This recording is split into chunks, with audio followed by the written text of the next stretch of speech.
शिक्षण में ये संस्कार, शिक्षा में ये संस्कार देने पड़ेंगे।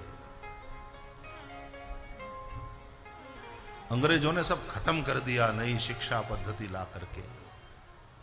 हमारी गुरुकुल वाली जो शिक्षा पद्धति थी, जिसमें एक अद्भुत इंसान दुनिया को मिलता था, और भारतवर्ष दुनिया में सर्वोच्च आसन पर था।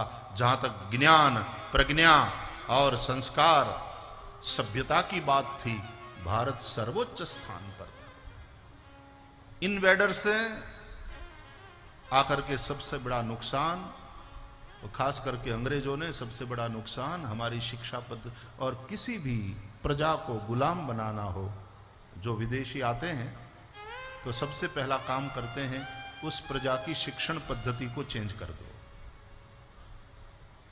केवल उन्हें गुलाम बनाया, लंबे समय तक आप शासन नहीं कर पाओगे। उनके मानस को गुलाम बनाओ। यदि तुम वहां की प्रजा के मानस को गुलाम बनाने में सफल हो गए तो लंबे समय तक तुम शासन कर सकते हो। और अंग्रेजों ने वो किया और उसमें सफल भी हुए। उन्होंने अपनी शिक्षा पद्धति लागू करके हमारे मानस को गुलाम बना दिया। आज भी हमारी यस बॉस मेंटालिटी नहीं गई है। मैं आपसे पूछना चाहता हूं,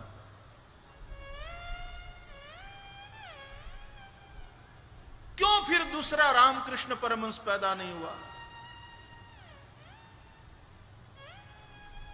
क्यों फिर हम दूसरा विवेकानंद पैदा नहीं कर सके? हमने नौकर पैदा किए क्योंकि यह शिक्षा पद्धति ऐसी है।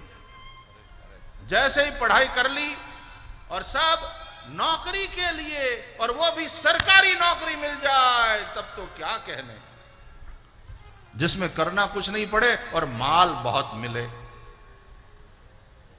सबको सरकारी नौकरी चाहिए, नहीं तो रोजगार कोई कम नहीं है। लोगों को काम नहीं करना है। मैंने बड़े बड़े उद्योगपतियों को और बड़े बड़े व्यापारियों को देखा है, बोले काम करने वाले नहीं मिलते। काम कम नहीं है, लेकिन लोगों को सरकारी नौकरी चाहिए। वही मुफ्तखोरी और भ्रष्टाचारी जो कल्चर हमने पैदा कर लिया।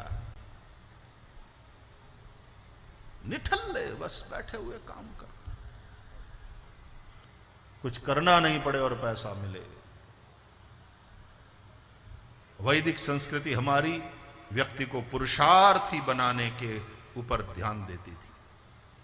ईश्वर ने तुमको इतना बढ़िया वाला तंदुरुस्त शरीर दिया है, तुम्हारे पास 2 हाथ है, तुम्हारे पास दिमाग है, तुम्हारे पास दिल है। दिमाग लगाओ और दिल से हाथ चलाओ, काम करो, तुम्हें मिलेगा ही, क्योंकि कर्म का फल मिलता ही है।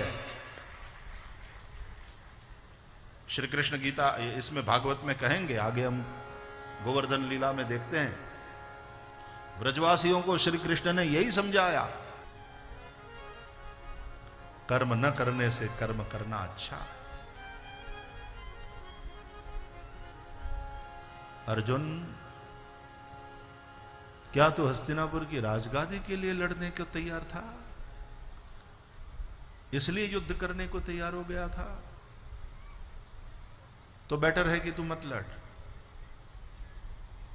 लेकिन एक क्षत्रिय के रूप में धर्म संस्थापन के लिए, न्याय की स्थापना के लिए लड़ना, ये तेरा कर्तव्य है।